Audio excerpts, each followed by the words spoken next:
Vijayawada 49వ division CPM committee ఆధ్వర్యంలో ప్రమాదకరంగా ఉన్న అవుట్ ఫాల్ ట్రైన్ బాగు చేయాలని కోరుతూ జోడబొమ్మల వీధిలో నిరసన కార్యక్రమం జరిగింది। ఈ సందర్భంగా బి సత్యబాబు మాట్లాడుతూ అవుట్ ఫాల్ ట్రైన్ కృంగిపోయి చుట్టుపక్కల గృహవాసులకు ప్రమాదకరంగా మారింది। ఈ సమస్యను మే నెలలో పీజీఆర్ఎస్ లో ఫిర్యాదు చేసినా ఇప్పటివరకు స్పందించకపోవడం అన్యాయమని అన్నారు। Out fall train side road కూడా కృంగిపోయింది। వాటర్ పైప్ లైన్ దీని వల్ల లీకేజ్ అయ్యి మంచి నీరులో కాలువ నీరు కలిసి కలుషితమవుతుంది। ప్రజల ఆరోగ్యాలు ప్రమాదకంగా మారే పరిస్థితి ఉన్నది। నగర ప్రజల నుండి పెనాల్టీతో ఆలస్యమైతే మంచినీటి కొలాయిలు కట్ చేస్తూ డ్రైనేజీ కనెక్షన్లు కట్ చేస్తూ బెదిరించి పన్నులు కట్టించుకునేందుకు శ్రద్ధ చూపిస్తున్నారు తప్ప పనులు చేయడం ఎందుకు చూపించడం లేదని ప్రశ్నించారు।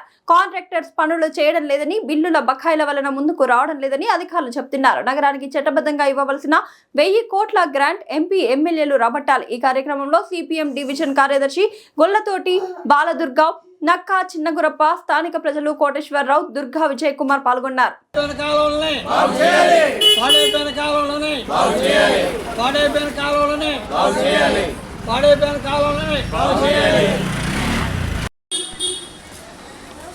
విజయవాడ నగరపాలక సంస్థ పన్నులు వసూలు చేసే దాంట్లో చూపిస్తున్న శ్రద్ధ ప్రజలకు సంబంధించినటువంటి మౌలిక సదుపాయాలు కల్పించడంలోనూ, పాడైపోయిన కాలాలు బాగు చేయడంలోనూ, రోడ్లు బాగు చేయడంలోనూ, మరి పరిశుభ్రమైన మంచినీరు అందించడంలో చూపించడం లేదు। మరి గత 4 నెలలుగా ఈ ప్రాంతంలో ఉన్నటువంటి ఈ డ్రైనేజీ కుంగిపోయి, కాలువలు ఆగిపోయి, ఇల్లు ప్రమాదకర పరిస్థితికి చేరుకుంటే ఇంతవరకు కమిషనర్ గారికి చెప్పినా కానీ పట్టించుకోని పరిస్థితి।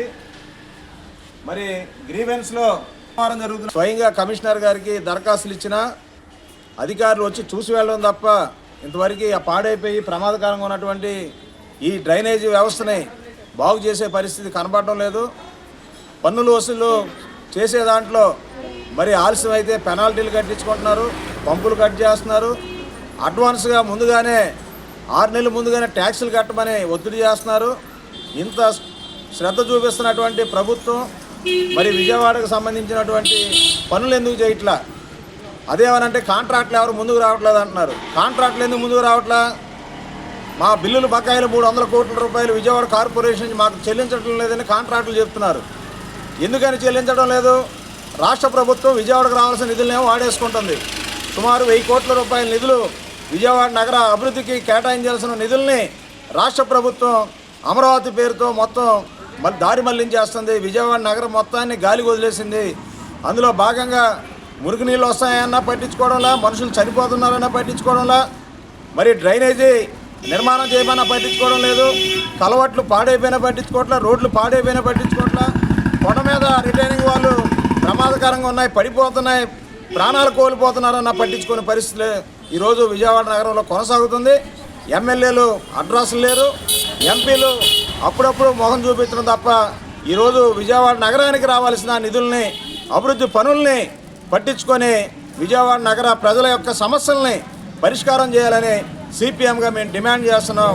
లేని యెడల రాబోయే రోజుల్లో మరి విజయవాడ ప్రజలందరూ ఈ సమస్యల పరిష్కారం కోసం అవసరమైతే మరి మున్సిపల్ కార్యాలయాల్ని, కలెక్టర్ కార్యాలయాలను కూడా దిగ్బంధం చేసేదానికి సిద్ధమవుతారని సందర్భంగా హెచ్చరిస్తున్నాం।